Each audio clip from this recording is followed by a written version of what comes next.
All right, teammates, what I want to do is I want to go ahead and start things off this evening, revisiting a training that I did about a year ago. I call it an oldie but a goodie. And I think that it is appropriate for the place that we're at right now, because a lot of us throughout the year and just the things that we've been sharing with you, the fundamentals and the systems that we have in place, the how-tos, the practice drill rehearse sessions that we've been doing, you know, and the breakout rooms and all that stuff, the competitions we've had, presentation competition, man, we've done a lot of things to help you grow skill-wise and fundamental-wise this year. In addition to adding the YouTube channel to where now you have on-demand content that you can click a button and watch or listen to. So there's no shortage of information and content and training out there for you to get better, right? But with all of that stuff available to them, Coach Fowler, and all that stuff available to them at their fingertips, Coach B-Walk, there still might be some people that are struggling to kind of get out of the starting blocks. And it has nothing to do with, you know, nobody's training me, nobody's teaching me, nobody's showing me. It has nothing to do with that.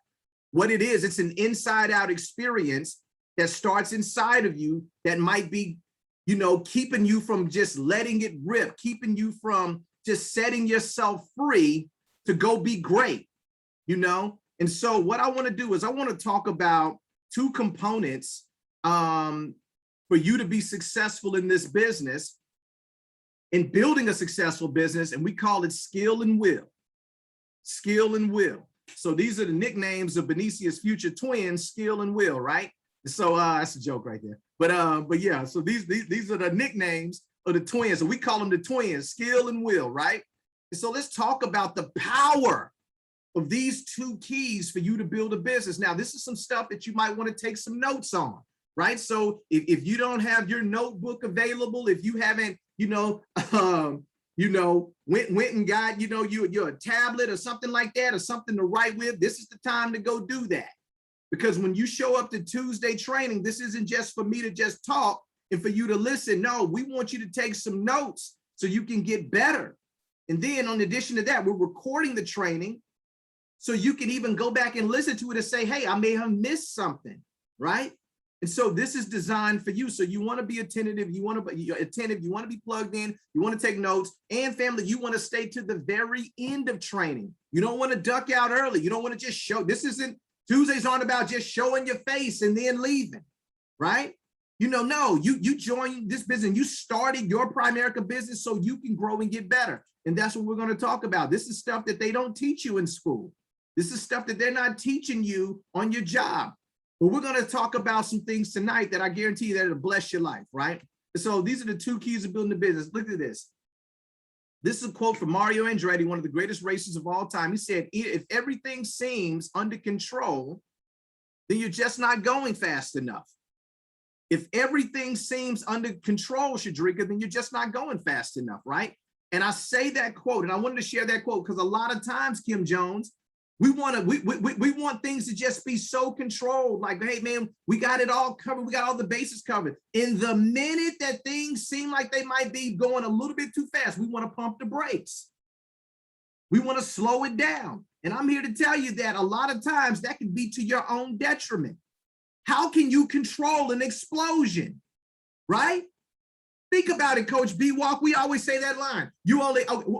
Can somebody finish this line for me? Put it into the chat. I want you to be, you're only one recruit away from a what? You're only one recruit away from a explosion. That's right. We always say that. We hang our hat on that. We use that mantra to encourage ourselves when we're trying to get our business going. Man, it only takes one person, right? That next person that you recruit very well might be the person that explodes your business. Now, we ain't talking about exploding your business in a negative way. We're talking about exploding your business, meaning that it's taking you to a new height and a new level, right? To where it explodes, to where, man, I mean, you have all this success, you have all of this growth beyond what you may even experience before. So if we say that and we hang our hat on that we're only one recruit away from an explosion, let me ask this question. How do you control an explosion? How do you control an explosion? The answer, family, is that you can't. And if you try to control an explosion, you're going to block your blessings. You're going to block your blessings. So release the brakes. Let it be what it's going to be. If you recruit somebody and they got a whole list of people, don't let that little subconscious mind, voice in the back of your head say, hey, man, this person might want you to do something. They might want you to actually get to work in Primerica. So we make subconscious decisions because we're not ready to go that fast to where we don't even call character reference list. We'll sit on a list because we're not ready to go that fast. We got people in our care and under our stewardship that they're ready to go that fast. But guess what? We're not ready to go that fast. And so we got to make sure that we're moving at a speed and at a rate that's going to be successful, not just for you, but for everybody. And you can't control it because, like the quote says, I'm going to put it back up on the screen. If everything seems like it's under control, you're not going fast enough. You're not going fast enough. Now, you need to be comfortably uncomfortable. You don't need to be a person that's running like, oh my gosh, you're falling apart. You're coming apart at the seams. You need to grow and learn how to be comfortably uncomfortable, but you can't control an explosion, teammates. So stop trying. Stop trying and let the success overtake you. Let the success overtake you. I just felt like I needed to start with that because I just felt somebody needed to hear that, right? And so let's talk about will. We're talking about skill and will. Let's talk about will, right? This is the definition of will. An individual's desire to complete a task based on attitude, incentives, confidence, and personal feelings about completing a task. The definition of will, an individual's desire to complete a task based on attitude, incentives, confidence, personal feelings about completing a task. So will is just, it's your desire. It is your desire, right? And you can't teach will. You can't train on will. I'm here to tell you guys, some of you guys showed up with more desire than others, right? And it shows. But all I'm telling you is that in order for you to build a successful Primerica business, you gotta have will. You got to have it, right? And so let's talk about some other elements of will. These are some motivators that can drive will, right? Some people are money motivated. I'm of the opinion, Auntie, check this out. Listen to this. How many people on here? And be honest with me.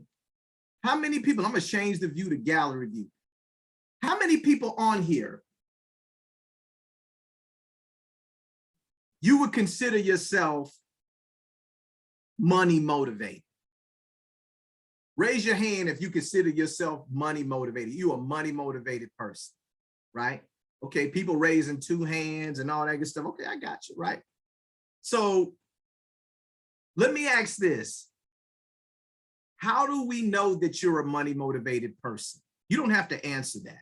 I just want you to think about it. How do we know that you're a money motivated person? How will we really know? You say that you're money motivated, and most people, Coach B Walk, when they're asked that question, they say, yeah, I'm money motivated, man. I want to make all the money that I possibly can. If the money is available, if the money is there, I'm going to go get the money. Am I right or am I right? Is that kind of how y'all feel? If the money is there, if the money is available, the money's on the table, I'm going to go get the money, right? Okay, I got you.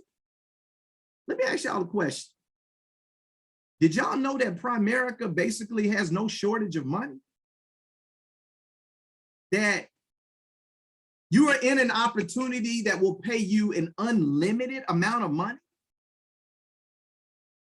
That if you go get licensed, listen to this, and you help a family, that with that stroke of a pen or those keystrokes that you make, and you submit an application, whether it's life insurance or securities business, that they're actually going to pay you based on that. And this is a system, listen to this, to where you can recruit, develop, and train people that if a person that's under you, if they go out and they write a sale, that Primerica is not only going to pay them, but they're going to pay you an override, and it's unlimited, right? But let me ask this, for everybody that says that they're money motivated, how much money have you made this month? Oh, I'm sorry, y'all. I had to ask. How much money have you made this month? And see, if we're money motivated, then it should show up, right? How much money did you make last month? How much money did you make the month before that? We're money motivated. But all I'm saying is that I don't think that most people are money motivated. I don't think that. I think that most people think that they're money motivated, but when it comes down to it, I don't think that most people are money motivated. I don't think that money motivates people. I really don't. Because when given an opportunity where they can make an unlimited amount of money, because the way we've been programmed to think, we don't go get the money. We don't go get the money. There are some people that go get the money, but it takes us a minute because unfortunately, the way we've been conditioned and programmed, listen to this, we've always been brought up in opportunities that are limited, that aren't unlimited, that they're limited in the amount of money that you can make and earn. Who in here that you had a job or you have a job to where you're on a salary? You have a salary, right? That's a limited income. That's a fixed income, right? That's what that is. Who in here that you work at a job to where you might get paid hourly, right? You get paid an hourly wage, right? That's no knock, but that's what you get paid by. Now I know people say, well, Nick, I can earn overtime. I get it. But you're only one person and there's only 24 hours in a day. You're not a machine. So you're limited in the amount of money that you can make because either you're going to max out or you're going to burn out because 100% of your income is based off of you. So when you come to an opportunity like Primerica, this ain't even part of my training. I just feel like I'm on this though. But you come to an opportunity like Primerica where it is unlimited and it ain't just based off of your effort, but you can build an organization here. Why don't more people tap into the power of it? If we're money motivated. I don't think that most people are money motivated. I think that they're motivated by other things. Because if we were money motivated, we would have people on this call, Benicia, part-time, making $4,000 or $5,000 a month. Do you know that you can replace your income? Whatever your job pays you per month, don't you know your first month license, you can make that and more? That's the type of, it ain't nobody at home office in Primerica saying, whoa, who is this Montre Porter? What's going on, man? She making too much money. Hold on a second. Man, let me call her RVP, Benicia Walker, so she can tell Montre to slow down. Ain't nobody at home office doing that. Ain't nobody at home office going, hey, who is Danielle Frazier? She trying to make all the money in Texas. What's going on? Wait a minute. She was just a senior rep. Now she got the nerve to go district. Hold on. Let me call her RVP, Andrea Fowler, and tell Andrea that, man, she tripping down there. She need to slow Danielle Frazier down. No, this ain't your job, y'all. This ain't your job. Primerica is looking for the people that are money motivated. They looking for you because they want to pay you. But here's the problem. Most people are not really money motivated. You think you are. I know you think you are. The question sounds like I should answer yes to that. But the truth be told, you got to ask yourself the question, are you really money motivated? You know what? If you're making $3,000, $4,000 a month part-time in this business and you're doing it the right way, then you showing me that you're money motivated. And when you start getting to the place where you're replacing your income that you're making on the full-time with this part-time, then you'll show me that you're money motivated, right? But until then, I think that you're here for another reason. So let's talk about will. What are some other things that what about freedom or the idea of freedom, right? That could be a motivator that drives will. Recognition. Oh, here we go. Recognition. Somebody saying my name, displaying my name, giving me a plaque, giving me a trophy, giving me just a congratulations, a great job. That's great stuff. That could be motivators that drive will, recognition. These are all great things. Your family and your loved ones, they could be motivators that drive your will, that push your desire, right? You want to win for your mom. You want to win for your dad. You want to win for your children or your grandchildren. You want to set up something, build a legacy. That can be a motivator that drives your will. What about personal satisfaction? Just saying, man, I did it. I finished it. I got a part of that thing. I didn't quit. I stayed the course. I paid my price. I accomplished this milestone. That's that personal satisfaction. Nothing wrong with that. Because you want to just say, hey, man, I'm doing this for me. Has anybody ever just said, man, I'm doing this for me? I know that there's things out there that I can this and that, but look, I'm doing this for me. My kids is grown. When all this I'm done, I'm at a joint, I'm retired, or I've left that job. I'm doing this for me. Personal satisfaction. That can be a motivator, Julia, that drives will. That drives will. And then the last two are very, very important because it deals with people. The right peer group can be a motivator that drives your will. The right peer group. Who are you hanging around? Who are the people that you spend most of your time around? Let me tell you something, and this is something that I learned a long time ago. I can determine how much money everybody makes, not by talking to you, but by talking to the 5 people that you hang around the most. It might be a little bit, it might be a few exceptions in there and all that good stuff, but pretty much with most people, you can kind of determine how much money they make by just finding out how much the 5 people that they hang around the most make. Because that's their peer group. They flock together. Whenever somebody is incompatible with a group, with their peer group, then they'll find their way to an exit because it'll be too uncomfortable for them, right? And so millionaires have a millionaire peer group. Y'all with me? Billionaires have a billionaire peer group. Are y'all with me, right? So if I'm around people that net worth is $100 million and me and Rahima, we trying to get there, yeah, I want to be around them, but sooner or later, it might get a little bit uncomfortable. If I don't grow and if I don't ascend to the level of that peer group, if I don't develop and I don't get my mind right and I step my game up to the level of my peer group, then there's no way that I'm going to stay in that peer group because it's going to be too uncomfortable, right? See, when you change your peer group or you upgrade your peer group, it stretches your vision. Last week, Raheem and I, we got a chance to go to the AALC Council Retreat.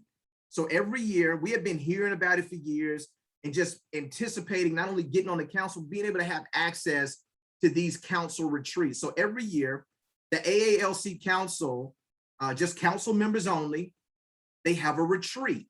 And 1 year, they alternate years. 1 year they'll go outside the United States, they'll go international. And then the other year they'll stay domestic, stateside. So this was the domestic year. Last year, they weren't able to go because of the pandemic and all this stuff. So we went down to Savannah, Georgia. Next year, they're talking about going to all different places, Port of Arthur, it's just Grand Caymans, like all kind of stuff. And I'm talking about 5-star property, Ritz-Carltons everywhere. That's the council retreat. But we touched down and immediately you get around these people that are in the AAC Council and the incomes range from $2 million, $2.5 million a year that people are earning from their primary business to $200,000 a year. And everybody's cool. Everybody's hanging out because they know, hey, this is a peer group of people that have paid a price. And me and Raheem, we looked at each other like, hey, this is our peer group. And now check this out. You can't be around a Gary Cornegay for too long. He's making $2.5 million a year without you saying, dang, man, I need to get on my job. I need to get to work. You know, Benicia, you went to MIT, right? You did an amazing job, you know, a couple of weeks ago talking about your experience at MIT. And one of the main things, the first thing that Benicia said to me after she said, Nick, man, how come you didn't tell me that, how amazing this was going to be and all this type of stuff, man, I was so, the first thing that came out of her mouth is like, I need to get to work. Because she put herself in an environment and she had a peer group there of people that are trying to get like it, and probably a little bit further along, she's like, man, I'm not working hard enough. I'm not moving fast enough. That's the power of the right peer group. Here's the problem. Most people, Coach B-Walk, they don't have the right peer group. And we're wondering why we're not winning. We're wondering why, if your peer group is always talking about who won the football game, who won the basketball game, if they talking about the latest shows on TV, who did what on Instagram, if they're talking about all these things like that, and they're not talking about building a business, building a legacy, stretching that vision, getting uncomfortable, starting to like, then I humbly submit that you might want to consider upgrading your peer group. Now, here's the thing. I know that some of y'all like, well, Nick talking about I need to abandon my friends. No, not talking about that. Not talking about abandoning your friends and abandoning your family. What I'm talking about is surrounding yourself around people that can help you achieve the goals and dreams that you say that you want. Right? And so everybody is important. Everybody is important. Your friend, your best friend, your cousin that you grew up with, like a brother or sister to you, your college classmate, your coworker, everybody is important. I'm not saying that they're not important, but what I am saying is that not everybody is relevant at this point in your life. Everybody's important, but not everybody is relevant because they may not be headed in the same direction as you're heading right now. So when is the CEO less important than a plumber? When is the plumber more important than the CEO? When you need a plumber. Y'all missed it. Y'all missed it. The plumber is more important than the CEO when you need a plumber. Has anybody ever needed a plumber at their house before where you got like a real plumbing? See, y'all ain't, okay, let me talk to the homeowners real quick. And the people that like you done had a real plumbing issue, right? We've had a real plumbing issue at our house before. I'm not gonna call my partner that's a CEO of his own company. Can't help me. I might call him and say, do you know a good plumber? And all I'm telling you is that if your goal and your dream is to build a business and to become fantastically wealthy, create a legacy for your family, create something that can pay you whether you get out of bed or not, Kimberly Lewis. Your friends ain't doing that. They're not doing that. That doesn't mean that they're not important. They just might not be relevant. So it'll behoove you to surround yourself with a peer group that is headed in that direction, the right peer group. Hopefully I got my point across with that. These are motivators that drive will. And then this is one of my favorite right here. Motivators that drive will. This one right here. The haters. The haters. Oh my gosh. Is anybody motivated by the haters, the people that say that you can't do it? Oh, that Prime America thing. Oh man, my cousin tried that Prime America thing. That thing don't work, man. Oh man, then them folks, that's a scam. Oh, that's a pyramid scheme. Oh, how's that Prime America thing working out for you, Benicia? You still doing that thing? Monique, what's going on with that? You quit that thing yet? The haters, man. The haters. The haters. Man, I when I travel from time to time, man, I wear, look, I rock Primerica stuff. I have a Primerica mask on. I have a Primerica t-shirt on. I got dry fit gear. I got all the time. I have Primerica on my chest, right? And every now and then, Miss Ruth, somebody will say, oh man, you in Primerica? Oh man, you in Primerica, man. And I'll be like, yeah, actually I am, man. Absolutely. Oh man, I tried that, man. Yeah, is it working for you? And I say, it's funny you say that. Primerica is actually working for me. And I leave it at that. Primerica, y'all missed it, is actually working for me. And I leave it at that. See, one day, you're going to be able to tell the haters, hey, auntie, hey, Tina, did that Primerica thing, man, is that thing working? Yeah, Primerica is actually working for me, right? Notice, I didn't say that I'm working Primerica. See, y'all missed it. I ain't working Primerica. Primerica is working for me. And let the haters be your motivators. Because you know what? You winning, hopefully inspires one of them to go do the same.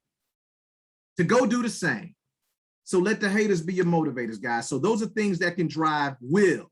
Don't let people talk you out of this business that's not qualified to give you advice on business, right?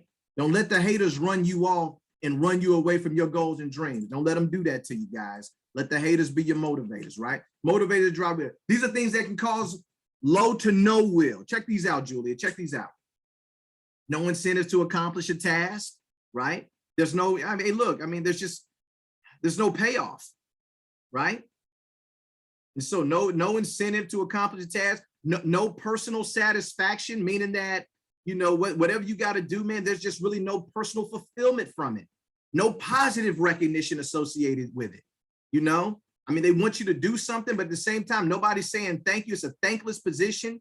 You know, I think of educators, right? And I think of people that are in the medical field to where, you know, you're doing your job and you're saving people's lives. You're keeping people on the right track, but nobody says thank you. Nobody says I appreciate you. At least they don't do it enough.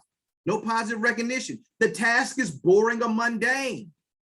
And this can cause low to no will to do something, no desire to do something. Most people's jobs are boring. Yep, I said it. I said it. Most people's jobs, your job is boring, right? You can do your job with your eyes closed. You just go in there for the check. You don't really like the people that you're working around. You only like a couple of them folks. Everybody else can kick rocks or go pound sand somewhere. Y'all know I'm telling the truth.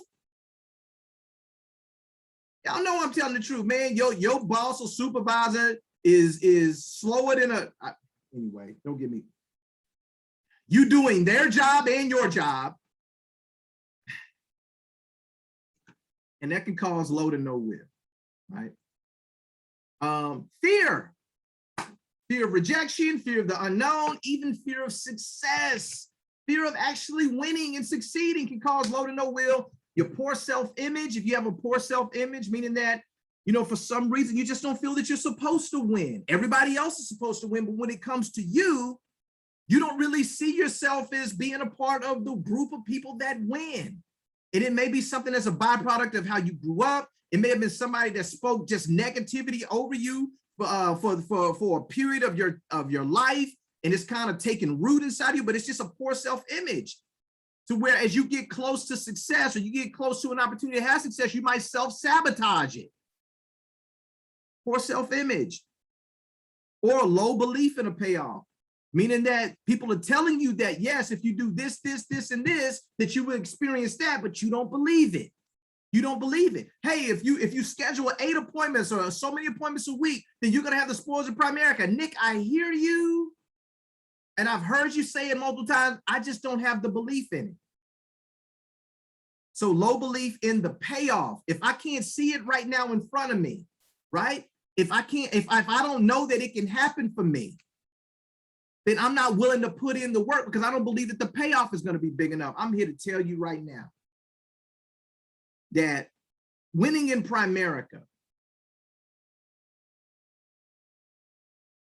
can give you more of a payoff than your college degree.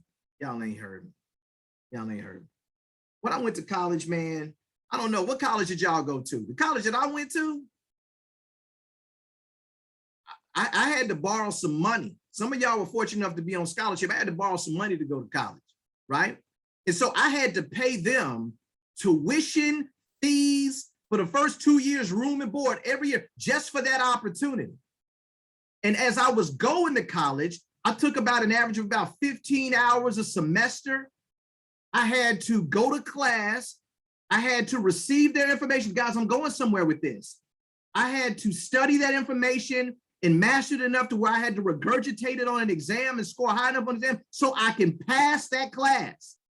And I did that for 5 years. I even took a semester off to go get some real world experience because I felt that that would make me more marketable in my field. I did that for 5 years, the whole time that I was in school, not doing the work experience, but when I was on campus in school, my degree discipline didn't pay me a dime. Did anybody get paid money while they was in school? Like, if you were a chemistry major, did the chemistry department give you a stipend of $1,000 a month, $2,000 a month just to be in to where you like just to be in it? Nobody, no, they don't pay you that. But we did that for 4 or 5 years to get a piece of paper, a degree. So did the degree guarantee you a job? Does it guarantee? Okay. It don't guarantee the job. So we got to go out there after investing all of that time, that money, that mind share, getting ourselves in debt. A lot of us, man, I meet with so many people, man, student loan debt to prove it. I just paid my student loan debts off in full. I told them people don't ever call me no more, right? Man, I gave them a big chunk of money. I said, get out of my life, man. You'll never see me again. I was free now. Man, y'all don't understand. Paid my student loan debt. I'm no longer student loan debt. I'm out of there, right? Man, that's just that. Man, I praise God for that. Right? I paid that off. Rahima hugged me and was like, I'm so proud of you, man. I felt like I felt better than when I graduated. Paid that off. Had a lot of student loan debt, paid it off. And I had a degree, and y'all, I ain't even working in my degree field. How many people get degrees and they can't find a job? Do they get their money back from the college? Do they get their money back? Do the college say, oh man, you ain't got no job in 6 months? Oh man, tell you what, man, we're gonna give you a little bit of that money back that you gave us. Do they do that? No, we come to Primerica. You get a license, your tail can get paid money within the first 4 weeks, Coach D.Y. Look, you pass your test, they might have you pass your test in the morning, they might have your license on the system by the time you sit down for dinner that night. That's how fast they process the license paperwork. I'm kind of on one, y'all, tonight, man. I missed last week. I just got a lot pent up in me. I don't even know where I was going with that point. But I am going to say that, man, these are things that can cause low will. Don't let your unbelief in a payoff in Primerica steer you from going out and getting the daggum job done, because you will advise your niece, nephew, son, daughter to go to college, and it ain't no guarantee of a payoff there, but in our mind, we think it is. And I just proved to you that. Anyway, here we go. Let me keep going. All right, so we're talking about skill and will, right? So this is called mastering the cycle, skill and will. Step 1 is prospecting. Step 2 is scheduling appointments. Step 3 is winning presentations. Step 4 and 5 is wealth builder and getting referrals. And then it's back to step 1. And then we even have step 6, which is new recruit orientation, getting a person off to a fast start. This is what we call the winning momentum cycle. These are some of the fundamentals of the business to help you grow your business. And in order for you to win in Primerica, man, you got to learn these things. You need to learn these things. Now let's talk about skill. Skill is an individual's capacity or proficiency to complete a specific task. We just said what will was. Will is an individual's desire to complete that task based on attitude, incentives, confidence, and personal feelings about completing that task. Skill is your capacity and proficiency to complete a specific task. Do you know what you're doing? So let me ask this question. I'm about to launch a Zoom poll to you. Which one is more important? Skill or will? I want you to answer the question. This is a Zoom poll. It's a lot of people on here. To you, which one do you think is the most important? If you had to choose skill or will, which one is the most important? Hey, this is good, man. Y'all answering. Good stuff.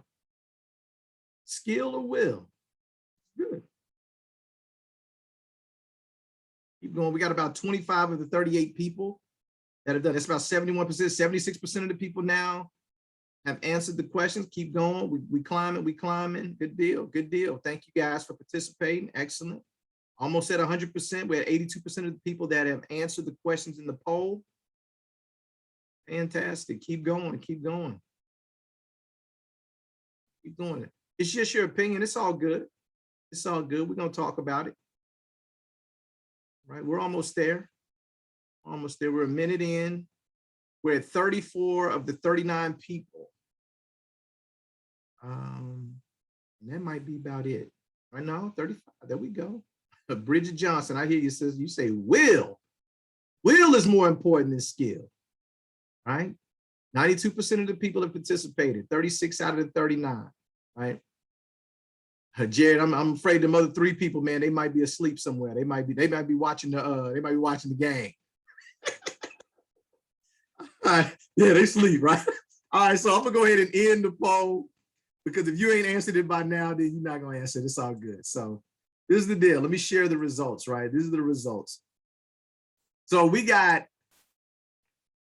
22% of the people that answered the survey said, hey, skill is more important than will. This is 8 out of the 36, and we had 28 out of the 36 that say will is more important than skill, right?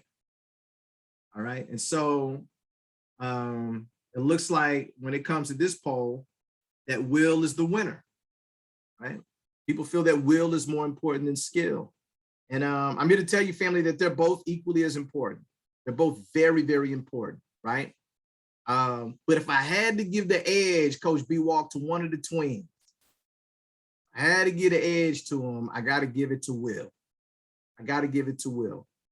But I'm curious to know, like, why would you guys say, you know, why would you say that will is more important than skill? And then for the people who said skill, why would you say that skill is more important than will? Now, keep in mind, I really don't think that there's a wrong answer here. They're both equally as important, because if you have will, but you have no skill, you're gonna have to work on them skills, man. You're gonna have to get that done.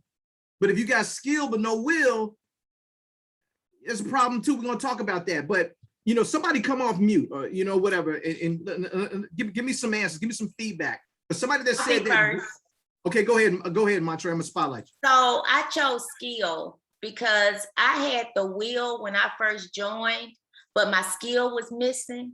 But I think I became better when I became very skillful, because when I was out speaking to people, I was knowledgeable, and that skill came through and it encouraged my will. I thought I was skillful and willful. I think they are interchangeable, but when you exude confidence and knowledge, the will just comes. You're just able to flow and talk. So I think skill is very important. You got to know your craft.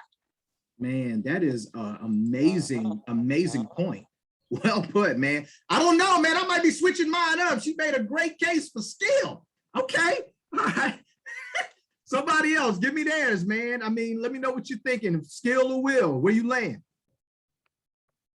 I went with will. Skills can be taught. That will is going to be your determination. It's going to be what carries you, gets you further. All right, good deal. All right, I'm loving it, man. Y'all got some great responses, man. I'm feeling it. Who else? Somebody else come at me, man. I mean, talk to me. What do you think, skill or will? Where do you land? Where do you fall? Well, I think for me, it was will, because that's not taught. That's a driver.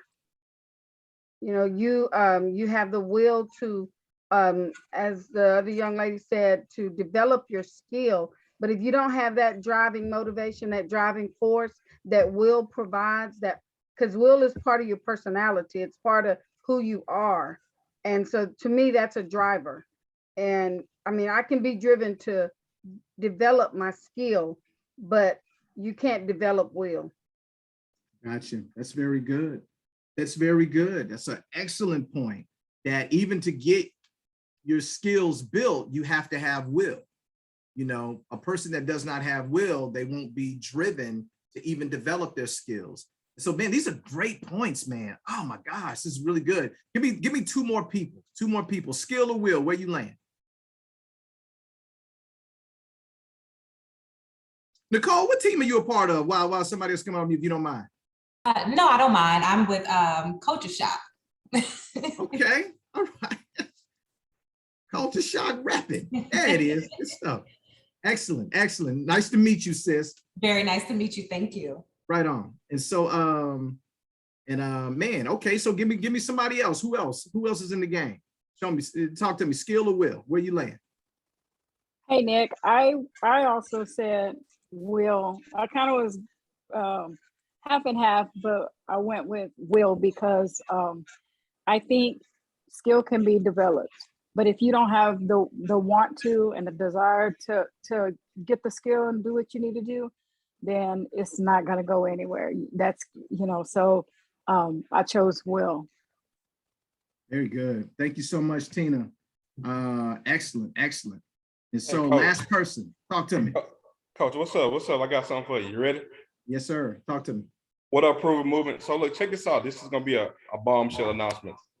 Your will can drive you to develop a better skill. There it is. Mic drop. Oh my gosh, that's it. I mean, that right there, guys, is it's an interesting conversation. It's not really a debate because it's really two sides of the same coin. You know, you have to have one and the other. Remember, I didn't say, you know, you got to choose one. You need both, right? To be successful. These are two keys to be successful in Primerica: skill and will. So let's take a deeper dive in terms of the will part, the will. Thank you guys for participating in that poll, for people who answered, gave their comments. I'm sorry, let's talk about skill, right? Because, you know, we looked at skill and individual's capacity or proficiency to complete a specific task, right? What does your skill level depend on, right? So your skill level is something that is acquired, right? It depends on, and it's acquired through experience and familiarity with a task, right? Let me say this, family, is that you're not going to develop skill unless you actually are doing something, right? It's very hard for you to just sit and listen and develop true skill in Primerica. So sitting in these trainings, now listen, you need to plug into the trainings and you need to get your team to plug into the trainings, because if you get yourself and your team plugged into the trainings, then you'll be able to have skill through multiple, you'll be able to have multiplied results with the skill, right? But that's not just the only thing that you need to do. You need to actually take action and get some experience doing this, right? Familiarity task, that's what skill level depends on. It depends on training. It depends on your understanding. So if somebody is sharing and training and giving you insight on things, your ability to be able to understand it, right? Your natural abilities. Your skill level can depend on your natural abilities. Some of you guys came here with just natural abilities, natural gifts and talents for things, right? To where, you know, you can kind of see the board and you're very coachable and you're very, you know, just, you know, detail oriented. It doesn't take you a lot to study and pass a test and all that. You just came here with natural abilities. And so your skill level can depend on that. Some of you came here with great speaking abilities already, that you didn't have a shyness about you and speaking out. Those are great abilities that your skill level can depend on. The ability to fail forward. Oh, I want to talk about that just real quick, y'all. Just suffer me just one moment. Your skill level can depend on your ability to fail forward, meaning that you're not so concerned about somebody telling you no, or somebody changing their mind, or somebody saying, yes, I'm in, but then quitting. You're not worried about that. Or you saying that, hey man, I'm going for this goal, you fall short. You don't get all down in the mouth and say, woe is me, and get to the poor me's. No, you say, look, I didn't make it, but I learned something, and I'm going to grow from this. And I'm going to go harder in the paint next time, and I'm going to make it happen. The ability to be able to fail forward. Family, do y'all know that there's so many people out there that don't have the ability to fail forward? Y'all not hearing me. So there's people out here, and hopefully it ain't nobody on this call, that they will literally go in, take their life insurance exam and not pass, Ms. Ruth, the first time, and all of a sudden they having a biblical religious experience, revelation saying, well, maybe God don't want me to be here. What? You mean to tell me that the same God that you mentioned when you joined the opportunity, oh man, this is a blessing. Lord Jesus, I've been praying for something. Oh man, you were right on time. I just said to God this morning on my ride to work, Lord, get me out of this job. Send me some. And here y'all are. Oh, this is a sign from God. I need to be in primary. Go take the test one time. Not pass. I'm talking about you only got to make a 70 to pass the test. Wait, they make a 69. Just missed it by one question. And all of a sudden, you don't hear from them for like a day. Then when they finally poke their head up, Anita, they on some, well, man, I've been thinking, man, no, maybe God just don't want me to be a man. I'm struggling with it, Nick, man. I just studied so hard. Maybe that's a sign from the Lord. The same God that said that they don't have the ability to fail forward. You got to have the ability to fail forward. Your skill depends on that, because you're not going to be perfect at this stuff the first time you do it. And then also mentorship. Mentorship. Your skill level depends on mentorship. Who's coaching you? Who's pouring into you? And then these are causes of low skill level, a new task. Man, when I first got introduced to Primerica and the moving parts of it, and they said, hey, you got to learn this presentation, guys, I sucked at the presentation. I really did. This is a true story. My first presentation that I did, listen to me. I scheduled an appointment with my childhood friend. Knew this fella since we was in the 4th grade. He moved into the neighborhood right across the street from us. And he got in my class in elementary. We were in 4th grade, and we've known each other all of our lives. I mean, I'm talking about through triumph. We were the same age. We graduated the same year.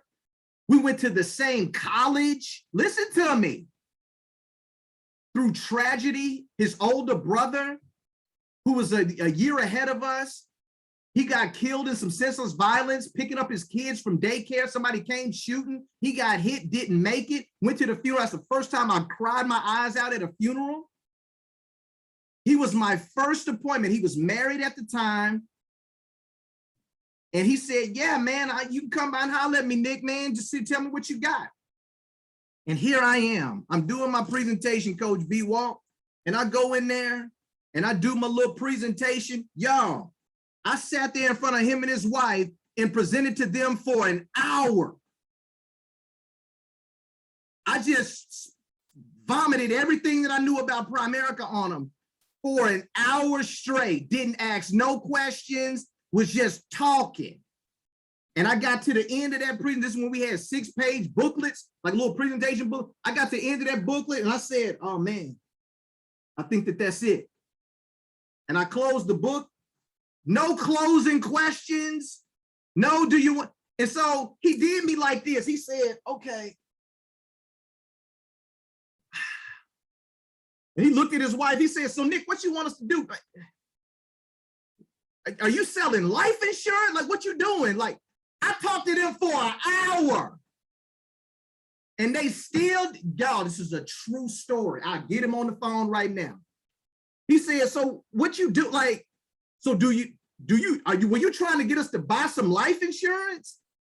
Because if you are, we'll buy some life insurance. I just don't know what you doing. What are you doing? And I laughed. I was horrible because it was a new task to me. Listen, guys, we don't expect you to be a pro at this. We expect for your skill level to be low. And I'm trying to minister to somebody because some of y'all are running from the opportunities to get better by doing it. We know it's a new task to you. We know you're going to say the rule of 75 instead of the rule of 72. We know you're going to say the theory of increasing responsibility, not the theory of decreasing responsibility. We know you're going to still be calling it Prime America a little bit. We know that you're going to get happy and be saying stuff that ain't true, overselling the opportunity. We know you're going to do that, but guess what? As your field trainers, we're excited about that because we know that through that effort, that new task is going to become familiar, y'all. And okay, let me put it back up on the screen for them, Constance. Here we go. What do we say skill level depends on? Experience and familiarity with a task. Causes of low skill level, a new task. So in order for that new task to become familiar, you got to get some experience with it. Y'all see how I'm connecting them dots? Stop running from doing the winning presentation. Stop running from doing the wealth builder. Stop running from doing the things that you need to do to get better. You need to develop your skill. I love what Montre said. Montre said, I had the will, but when I got that skill, baby, come on, man. I'm dangerous out here. You see how fast my hands moving? Man, Montre got fast hands, y'all. She like, y'all see how fast my, come get some. Y'all gonna see why I say that later, man. Montre out here riding around and getting it. I'm just serious, man. I'm just so excited for you, sis. You about to be a vice president here in the next year. So, cause of low skill level, do not have necessary knowledge. Ain't nobody training you on nothing. You haven't received proper training. You don't have enough experience. You don't understand what's expected. There's no expectation. There's no goal that's been set, nothing, no target you're shooting for. These are all causes for low skill level. Or, this is big, you have a diagnosed learning disability. These can be causes for low skill level. And I'm not joking with that last one either. That's serious. You may have a diagnosed learning disability that just, man, I can't capture information or I have to learn it in a different way. That's gonna be all causes of low skill level. But they can be overcome. Right? And so I'm landing the plane, y'all. I'm about to land it to the ground, right? But what you lack in skill, listen to this, you can make up in numbers. Numbers are the attempts. What you lack in skill, you can make up in numbers. Kim Jones liked this one. Because I said this one in the field trainer boot camp, she got happy about this. What you lack in skill, you can make up in numbers. Check this out. Hard work beats talent when talent don't work hard. Hard work beats talent when talent don't work hard. And this is everybody's favorite right here. Where there's a will, there's a way. Where there's a will, there's always a way. And all of these things that I just put up on the screen, they rest on will. See, I don't have to have the best presentation. I don't have to have the best speaking demeanor and voice and things like that. Montre can be a better presenter than me. Danielle Frazier, Nicole, you can be a better talker than me, all that good stuff. But what I'm going to do is I'm going to outwork you. I'm going to take more no's than you. See, y'all missed that. I'm going to take more no's than you. And by me taking more no's than you, I'm going to get more yeses than you. That's what I'm going to do. See, I'm going to outwork you. And by me outworking you, guess what's going to catch up? My skill. My skill's going to catch up. So where, yeah, you got me skill-wise now, but I'm going to outwork you. And sooner or later, my skill level going to be better than yours simply because I ran more appointments than you. I got in more situations where I had to overcome objections than you. I recruited more people than you. I had more recruits quit than you. I learned how to lead faster than you. I learned the Primerica system. I got better relationships at home office than you. Why? Because I call home office more than you. See, y'all ain't hearing me. I'm outworking you. So what you lack in skill, you can make up in numbers. I got a better relationship with my RVP than you. Why? Because I call them more than you. Oh, y'all ain't hearing me. Y'all ain't hearing me, man. What you lack in skill can make up in numbers. And what we're looking for, guys, we're looking for skill. We want you to have skill. But first, we're looking for that will. What's inside of you? Because you show up here with will. You walk through the door in Primerica with will. When I recruited Benicia, or she recruited herself in that parking lot, she stepped to me in that parking lot with a will, man. Hey, you in Primerica? Hey, you in Primerica? That was will talking, man. I didn't say nothing to her. I'm like, man, this lady in her car, I'm turning, hey, you in Primerica? Yeah. Can I help you? That was will. That was will. She didn't know nothing about no presentation. She didn't know nothing about how to pre-qualify for her senior rep promotion. She ain't know nothing about no compensation, but she had a will. She showed up with that will. And that will allowed her to plug into the system and say, what game we playing? What is this? Okay, all right. We playing man-to-man defense. What we doing? What offense we running? Okay, all right. Now I know the offense. Give me the playbook. Okay, I got it. You gonna, okay, oh, you gonna model it for me. Come, okay, I get to watch you. Okay, good. All right, that seemed easy enough. Nick, I think I can do it this time. All she needed was just a little bit of just exposure, some experience. She already showed up with the will. Here's the problem. What did you show up with? What did you show up with? Because what we try to do, we try to inspire you, we try to uplift you and show you that, man, if you don't have a will, you can develop one here. You have to develop it, but we're going to put you in an environment that's going to encourage you and just bless you. And hopefully you can believe a little bit more, build that desire up to where to force you and allow you to get your skill. Now, if you do have a will, but you don't have skill, if you do have a will, but you have yet to develop your skill, if you've been here for a long time, shame on you. Shame on you. Shame on you. Because you have the will, but you're lacking the skill. That's a choice that you are making. That's a choice. All right. And so last thing I want to end with is if your child or grandchild was calling you from inside this burning house, Mama, Daddy, come get me, oh my God. And your child or grandchild is in this burning house, what would you do? What would you do? Would you say, wait a minute, baby, I'm not a firefighter. Hold on a second. Let me go to firefighter school. Let me get that training for the firefighter. No. You ain't worried about skill. Your will is going to take over. And your will move you to run into a burning building or a burning house to save your loved one. See, that's the power of will. You have a will. It'll empower you to do things that are superhuman. But run through a brick wall. Where there's a will, family, there's always a way. My question is where's your will? Where's your will? And have you tapped into it yet in this business? These are two people that I want to talk about that showed will. This is National Sales Director Shanika and Edward Turner. I spent some time with Ed at the AALC Council Retreat, man, just a good person, man.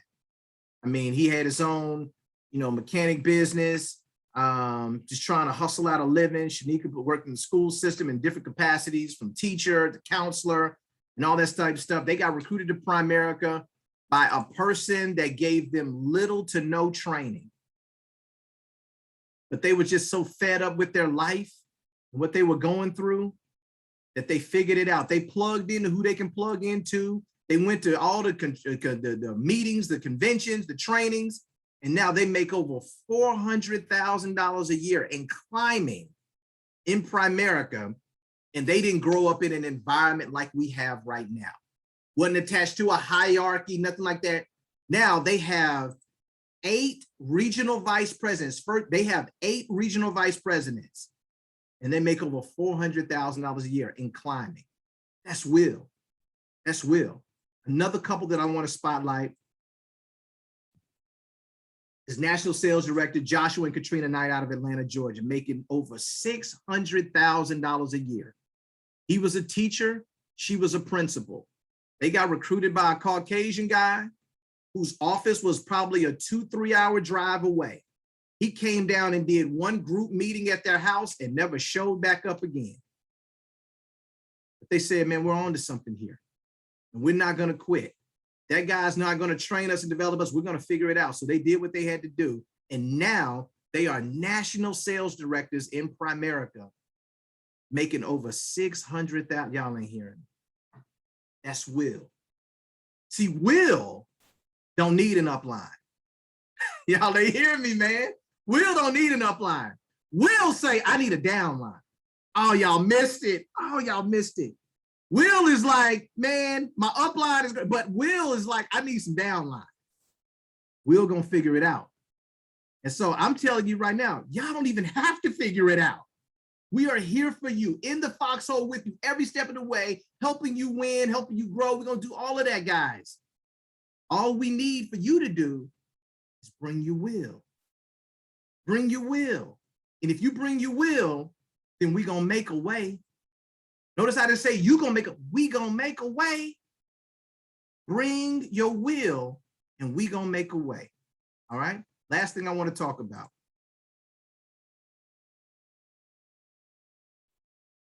Is what's your why? Because your will drive your why. Your why in this business could literally be what we call 7 layers deep. Your why in this business could be 7 layers deep. This is what I want you guys to do. I want to help you clarify your why for doing Primerica. Why are you doing Primerica? So to clarify your why, to operate at your deepest level of conviction, this is why you need to just really understand why are you here. Operating from this space creates an authentic and optimal performance in this business. You got to know your why. What's driving you? What's pushing you, right? To do Primerica. And so there's this exercise called 7 layers deep, right? And so it starts with this. Ask yourself this question. What do you want from doing Primerica? What do you want from doing Primerica? It's a simple question. What do you want from doing Primerica? You don't have to answer it right now. This is a question I want you to ask yourself. What do you want from doing Primerica? And if you're asking yourself that question, you probably came up with an answer. Well, I want to be able to have freedom. I want to become a regional vice president. I want to have my own business. And you think that that's good enough. You think that that's your why. It's not your why. Julia, let me take them a little bit deeper, Julia. Check this out. So after you've answered that question, write down your answer, right? This is an exercise I want you to do in your time after training. Ask yourself the question, what do you want from doing Primerica? What do you want? Write your answer down. And after you've written your answer down, ask yourself this question. Why is that important to you? Or why is that important to me? You're asking yourself this question. Why is that important to me? So if you say, hey, to be able to have my own business, why am I doing Primerica? To build my own business? Why is building my own business important to me? Ask yourself that question. And then write that answer down. And then family, I want you to do that 7 times. After you, whatever answer you give, listen to me. Ask yourself, well, why is that important to me? Because of this, this, and this. Okay, well, why is that important to me? You do that 7 times, and you'll start to get to what your real why is. And your real why will have some emotion attached to it. You can even go beyond 7 times if you just want to keep going. If you feel compelled to keep going. That's an exercise that's called 7 layers deep, and it'll help you determine what your real why is. Hopefully you guys think that that's good. Hopefully y'all think that's good. All right. So with that being said, family, skill and will, need them both. Your answers to the 7 layers deep. It's going to reveal 4 things. It's going to reveal events that shaped your life. It's going to reveal beliefs that you hold about your environment. It's going to reveal what you really value. And like I said, it's going to reveal your real why. Events that have shaped you, beliefs that you hold about your environment, what you really value, and it's going to reveal your real why. That's what that 7 layers deep exercise is going to do. Last thing I want to share with you guys, this is a really, really good book by Napoleon Hill. It's called Outwitting the Devil, right? And in Outwitting the Devil, chapter 4 talks about drifting, right? And this is a really interesting book because it's kind of like him, he's juxtaposing the way he's having a conversation, you know, with the enemy about what are the tricks that he uses to deceive people and to keep them from achieving their best life and living out their goals and dreams. And so this is a response that he said that he got back. And he said, the greatest weapon over human beings consists of 2 secret principles by which I gain control of their minds. It's supposed to be the devil talk, right? My greatest weapon over human beings consists of 2 secret principles by which I gain control of their minds. I will speak first of the principle of habit. By operating through this principle, I establish the habit of drifting. When a person begins to drift on any subject, he or she is headed straight towards the gates of what earthbound call hell. See, it ain't about you just stopping and quitting. You can be a part of Primerica for years and never experience the success that you want to get to because you drift. You licensed, you might do an appointment here and there, but you just drifting. You don't stay focused. You drifting. You're over here. And before long, you're so far gone that you don't know if you can get back. All I'm saying, family, is that if you are tied into your why, you do that exercise 7 layers deep, and you tap into your real why, it'll help you keep from drifting. So with that being said, family, I appreciate you guys for just staying in the training. Hopefully you all got something out of this. And man, I recorded the training. I'm going to upload it to our YouTube page. And hopefully there's something in there that you guys can get something from and value. All right.